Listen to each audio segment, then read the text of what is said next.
Olá, bom dia. As recentes manifestações no Brasil reacenderam um polêmico debate, a desmilitarização da Polícia Militar. Ficou claro que a ação policial para com os manifestantes foi bastante violenta. A polícia, que deveria assegurar a integridade dos cidadãos, se mostrou autoritária e despreparada. Confira na reportagem a seguir. O Brasil é um dos poucos países a contar com duas polícias, a civil e a militar.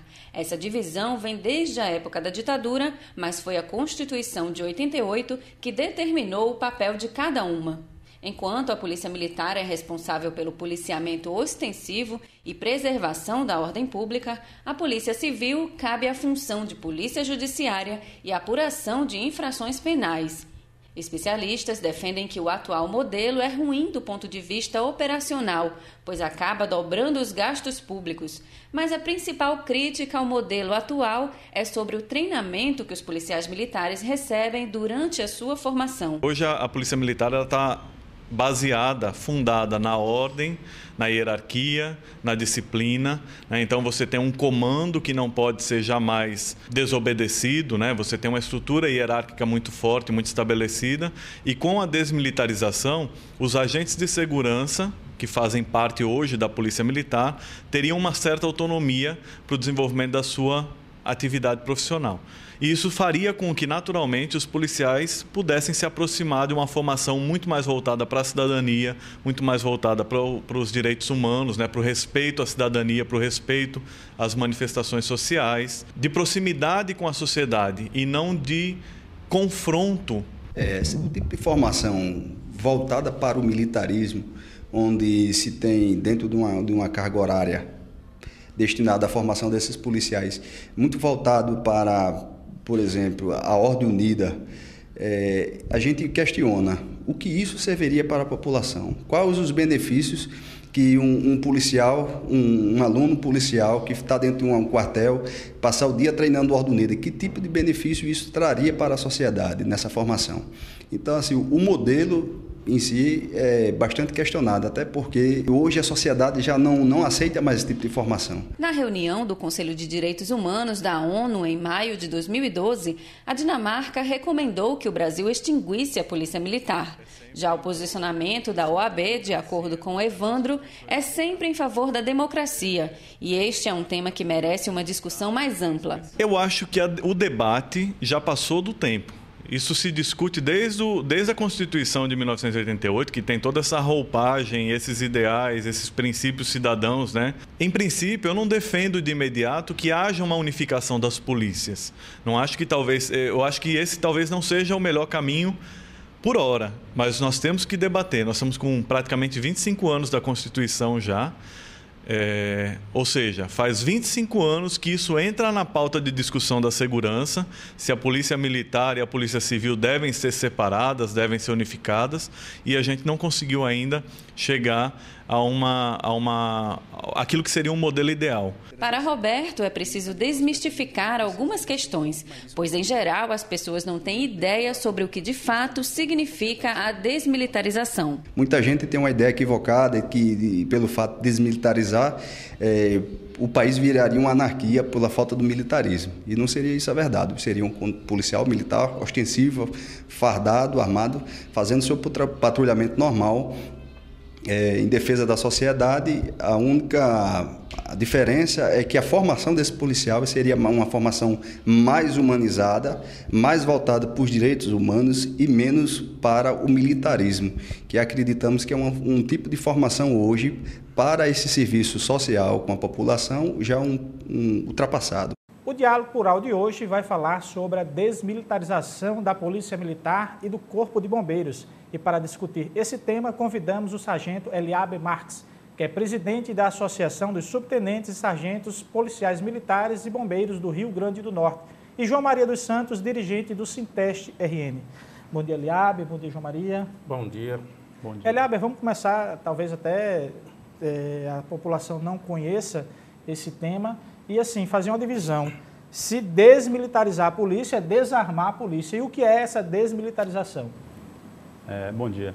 Realmente é um tema que requer bastante discussão. Não está ainda nas ruas como deve estar, pela importância que ele tem, mas desmilitarizar as polícias militares e os corpos de bombeiros militares realmente não significa tirar das polícias o armamento, tirar a farda, tirar a ostensividade da polícia. Não. Desmilitarizar as polícias significa dar a elas realmente um caráter civil, que é a atividade de segurança pública. Significa dar aos profissionais da área o direito de exercer a cidadania em sua plenitude, que hoje isso é negado. Então, nós temos exemplos de polícias fardadas, ostensivas e armadas, como é a Polícia Rodoviária Federal, tá certo? É um modelo de polícia, não é militar. E o Brasil é um dos poucos países no mundo, ou se não o único país no mundo, que adota esse modelo militarizado de polícia, que realmente não serve mais à população, não serve aos profissionais, tá certo?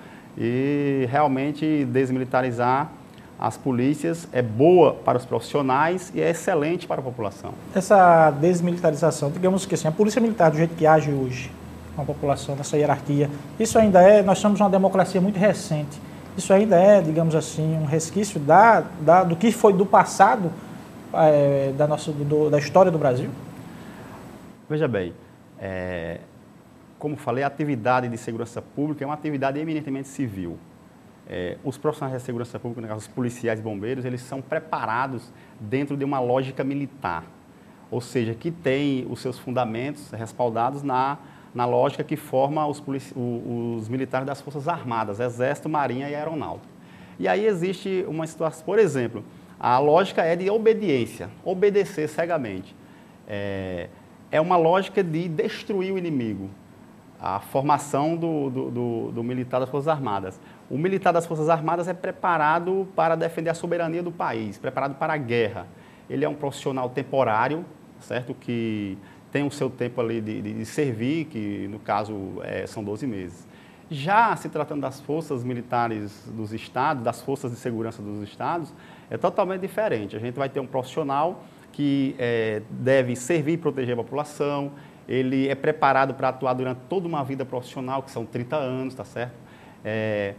Justamente vai lidar com a população, deve ser realmente uma atividade de proximidade com a população. Então, realmente, essa lógica militar, que realmente serve mais para tolir direitos, e aí vem essa situação de como o policial militar ele está nas ruas, principalmente agora diante dessas manifestações, para defender a sociedade e os direitos, se ele, enquanto profissional, ele não tem esses direitos garantidos e respeitados.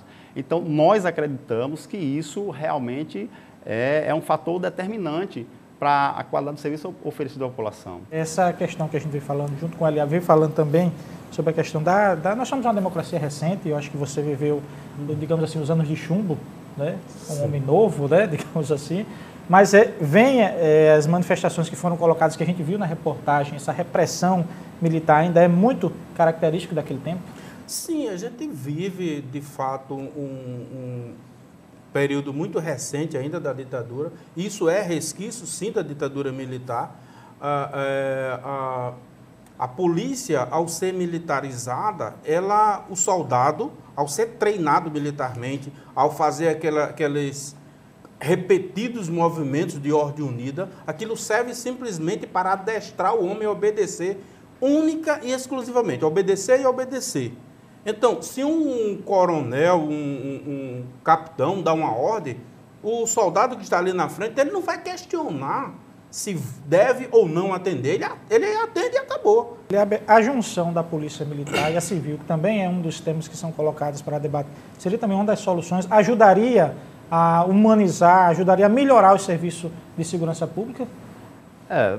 Tudo bem. Veja, o modelo de polícia, apesar do Brasil, na questão de polícia militar ser um dos únicos, mas esse modelo separado, dividido, por exemplo, na polícia ostensiva, na polícia judiciária, e no caso aqui é a polícia civil, ele realmente, esse modelo, ele permanece, porque tem que, mesmo sendo desmilitarizadas as polícias, mas vai existir essas divisões. A unificação, a junção das duas polícias é outra situação que precisa ser discutida, certo? Até porque, para haver essa junção das duas polícias, obrigatoriamente tem que desmilitarizar, porque os policiais civis, eles já exercem o direito deles de sindicalização, direito à greve. A polícia militar é outra legislação. Então, para haver essa junção, não tem a mínima condição se ser polícia militar e uma polícia civil. Então, haveria realmente a necessidade de desmilitarizar. Então, há essa discussão, tá certo? Nós temos algumas PECs que tramitam no Congresso Nacional, que falam sobre o tema, sobre a desmilitarização, sobre a unificação das polícias, mas são realmente temas e são demandas que só irão realmente ser bem-sucedidas e viabilizadas se a população que é mais interessada se engajar na luta, porque só com os profissionais, só deixando a critério da cúpula resolver, dos governos, isso não vai ser resolvido, como muitas coisas não são resolvidas no país. Nós vamos agora para um pequeno intervalo e continuamos a falar no próximo bloco sobre a questão da desmilitarização da Polícia Militar e do Corpo de Bombeiros. E a gente vai tocar num assunto importante, a quem interessa a não desmilitarização da polícia e a participação da população nesse processo. Nós voltamos em 1 minuto.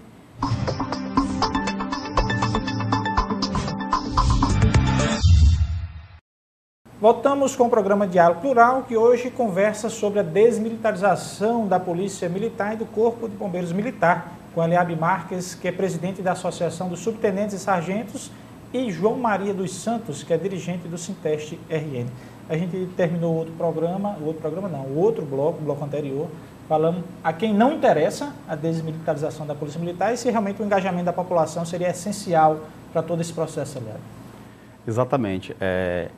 A desmilitarização realmente das polícias e dos corpos de bombeiros militares, ela só vai ser viável se realmente a população se engajar na luta, porque a desmilitarização não interessa aos governos, não interessa às oligarquias, não interessa aos oficiais, ao CNCG, que é o Conselho Nacional de Comandantes Gerais, que é composto por 56 coronéis, que não defendem e não querem discutir o tema da desmilitarização.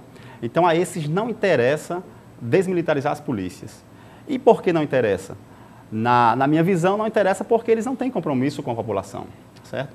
Eles não precisam da segurança pública, tá certo? Então, nesse caso, a esses não interessa.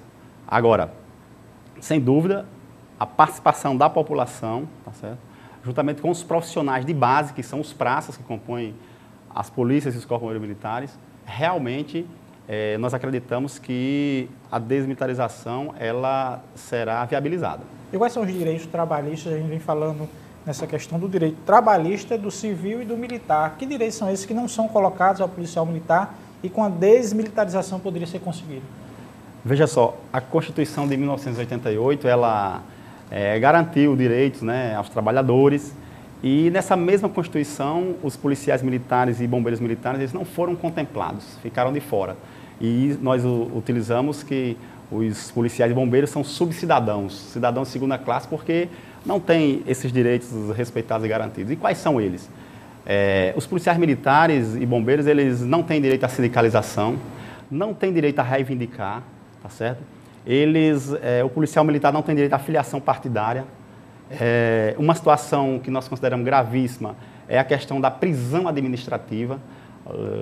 Nenhum ser humano no Brasil vai ser preso administrativamente, a não ser os policiais e bombeiros. A Constituição Federal ela já garante e ela já caracteriza quais são os tipos de prisão, que é em flagrante delito ou por determinação judicial. Mas, infelizmente, os policiais militares são presos administrativamente.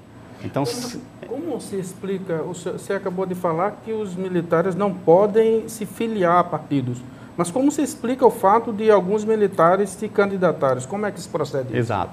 Então, falando nessa situação de que eles não têm esses direitos garantidos, eu respondo já a sua pergunta, então fica contraditório, fica difícil um profissional ir para as ruas para defender o direito que o cidadão reivindica, se ele não tem acesso a esses direitos. Então, nós não temos nenhuma dúvida de que essa condição afeta diretamente a qualidade do serviço prestado à população. E só a mudança, a transformação desse sistema é que realmente vai possibilitar um serviço de segurança pública de qualidade. Com relação à questão dos policiais participarem de serem candidatos, ao policial militar e ao bombeiro militar é garantido ele, na convenção, ele ser aclamado e ser candidato. É dado essa condição. Ele não precisa se filiar. Ele, no dia da convenção, o nome dele é aprovado e ele vai se candidata, mas sem filiação partidária. Caso o policial ele se eleja, tá certo? Ele automaticamente é colocado para a reserva e não volta mais para a polícia militar nem para o bombeiro militar. Então, a situação de participação dos policiais e bombeiros na questão política partidária se dá dessa forma, entendeu? Então, quer dizer que você foi eleito, passa 4 anos, se ele perder a próxima eleição, automaticamente foi para a reserva. Ele não volta para as fileiras da polícia. Exatamente. Ao policial militar bombeiro, para ele, é uma punição, é até um castigo, é uma penalidade ele se candidatar e ser eleito, tá certo? Porque os demais servidores, todos os servidores públicos, se candidatam, se elegem, se perderem o mandato, a próxima eleição, volta à sua atividade normal. O policial militar e o bombeiro militar, infelizmente, é tratado dessa forma. Então, veja que o sistema é perverso. Aliás, um fato que aconteceu até no passado foi aquela questão do Rio de Janeiro, os bombeiros ficaram aquartelados por pedirem melhoria de seus direitos. E aqui no Rio Grande do Norte, também que pediu perdão do Congresso Nacional para que eles fossem abonados. Isso reflete também diretamente na questão policial, com relação até seus direitos e garantias. Tem que pedir ao Congresso para ser abonado falta, ter que se enclausurar dentro num quartel, como foram os policiais, os bombeiros militares lá no Rio de Janeiro, porque até uma questão salarial que realmente é uma coisa que pesa no bolso daquele que quer servir, quer dar segurança à sociedade. Não tem esse viés que causa isso na corporação? Com certeza. Veja que o policial e o bombeiro militar, ele reivindicar melhores condições de trabalho, realmente, para atender a população. Se o policial fizer isso, realmente ele é tido como um subversivo, como anarquista, entendeu? Como um criminoso. Então, você cita o exemplo do Rio de Janeiro, mas nós temos exemplos aqui no Rio Grande do Norte, tá certo? Aqui no Rio Grande do Norte, em 2006 e 2007, no governo da professora Vilma de Farias, fizemos uma mobilização cobrando melhores condições de trabalho, a população cobrando segurança de qualidade e nós sem condições de dar segurança porque não temos as condições. E a gente fomos cobrar essa condição melhor, resultou na expulsão de quatro colegas que foram expulsos do serviço público sumariamente e a prisão de mais de 600 profissionais. E o crime que eles cometeram? Reivindicar melhores condições de trabalho, reivindicar valorização profissional. Então, hoje, o modelo militarizado, ser polícia militar, bombeiro militar, serve para isso, para castrar esse direito. E a gente vê isso o Brasil afora. Aconteceu no Rio de Janeiro, os colegas foram presos, foram expulsos. Inclusive, o colega Daciolo foi preso em Bangu 1. Um profissional que reivindicou direito foi colocado no presídio de segurança máxima. Na Bahia, nós tivemos também prisões, tá certo? Expulsões de colegas. O colega Prisco foi expulso, foi preso em presídio de segurança máxima, tido como bandidos de alta periculosidade. Por quê? Reivindicou valorização profissional, coisa que todo trabalhador faz. Então veja que é uma situação contraditória e perversa mesmo, tá certo? E quem está submetido a isso? São os praças, são os cabos, aliás, são os soldados, são os cabos, são os sargentos, são os subtenentes, tá certo? Já os oficiais, raríssimas exceções, eles realmente têm seus privilégios, então justifica não querer. Inclusive, eles usam um argumento de não desmilitarizar, porque vai perder o regime previdenciário diferenciado, e na realidade isso é falácia, porque as nossas garantias, o nosso regime previdenciário, o que condiciona ele é a atividade, ou seja, porque é uma atividade de risco, uma atividade perigosa, e ela vai ser perigosa, sendo militar ou não, ela vai ser uma atividade perigosa, tá certo? Então isso não justifica uma falácia, é para realmente enganar a população, tá certo? O Diário Plural vai agora para um breve intervalo, nós voltamos em 1 minuto falando nesse próximo bloco sobre a ação que aconteceu agora no dia 23, que isso representa realmente, esse marco que representa para talvez alertar a sociedade sobre essa questão da desmilitarização da Polícia Militar e do Corpo de Bombeiros Militar. Nós voltamos em 1 minuto.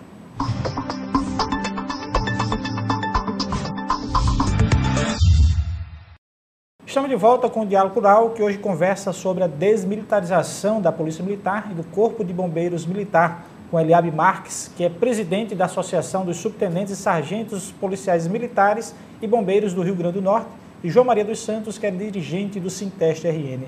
Eu vinha falando no bloco anterior sobre a questão desse ato agora que aconteceu dia 23. Ele serve, é um dos atos que serve para mostrar à sociedade essa questão da desmilitarização? E há algum outro programado, outros atos programados para tocar nesse assunto? Sem dúvida. O ato de ontem foi uma demonstração de que os profissionais realmente têm suas necessidades e tivemos também em Brasília, nos dias 20 e 21 também, tivemos ações e mobilizações defendendo a desmilitarização.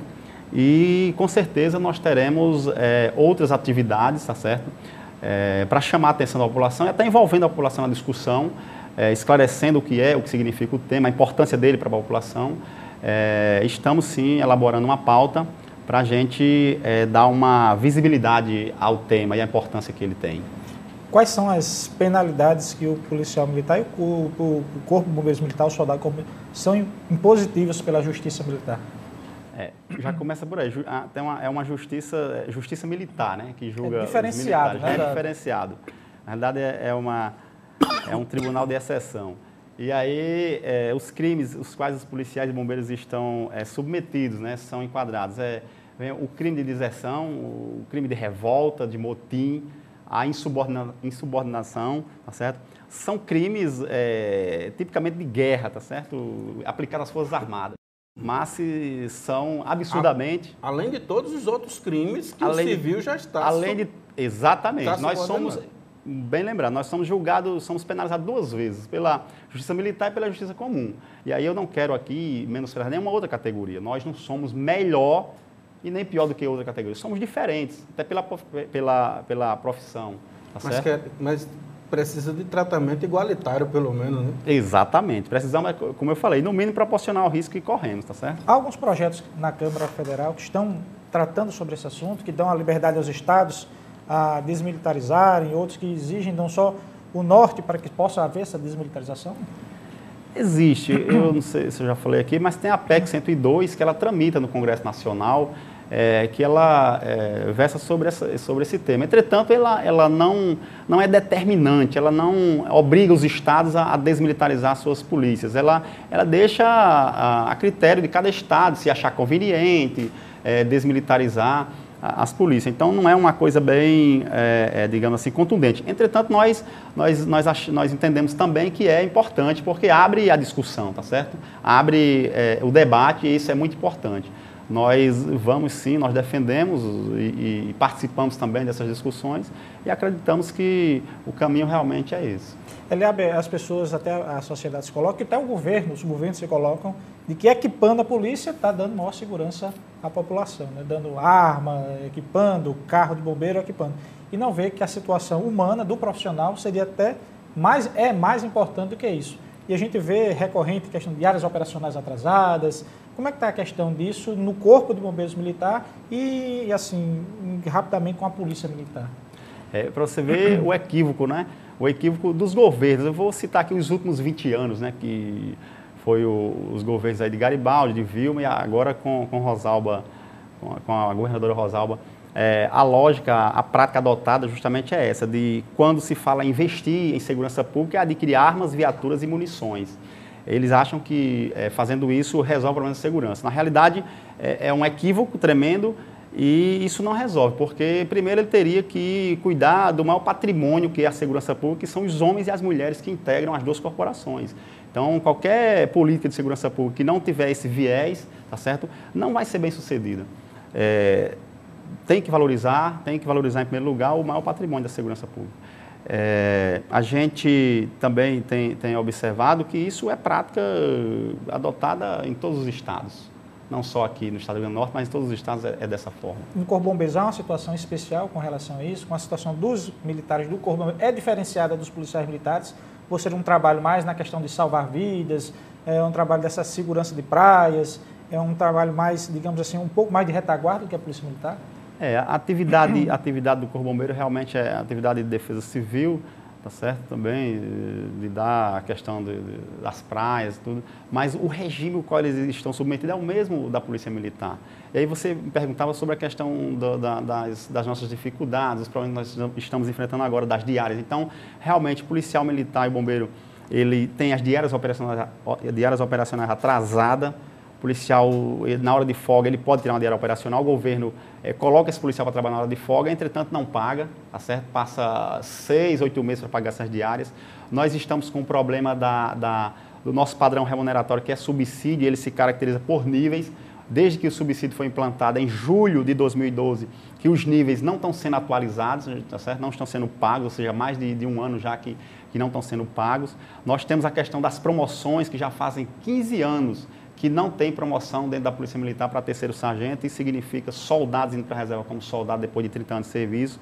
E nós temos toda essa situação. E para agravar mais ainda, o governo do Estado publicou agora recentemente um decreto, na verdade, oficializando o que ele já faz na prática, suspendendo promoções, suspendendo diárias operacionais, gratificações e de toda a ordem. O terço de férias, que é um dispositivo legal, o governo também está suspendendo tudo isso, ou seja, a situação da segurança pública ela é ruim, a tendência é piorar, se realmente não se tomar providência. Santos, e é uma situação que atinge toda a sociedade. Você, como dirigente sindical, quando vai para as lutas do Sinteste, da universidade, sabe que o ganho para o servidor da universidade é um ganho também para a sociedade, que atende melhor o aluno, que atende melhor o professor, e com relação à segurança pública, digamos assim, que atende todo um Estado.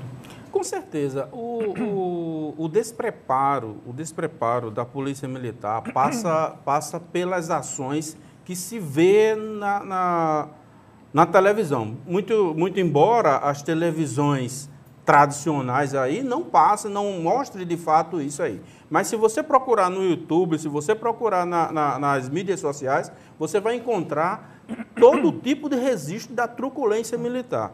E eu não responsabilizo o policial militar que está lá na ação, porque esse militar está recebendo ordens de um oficial.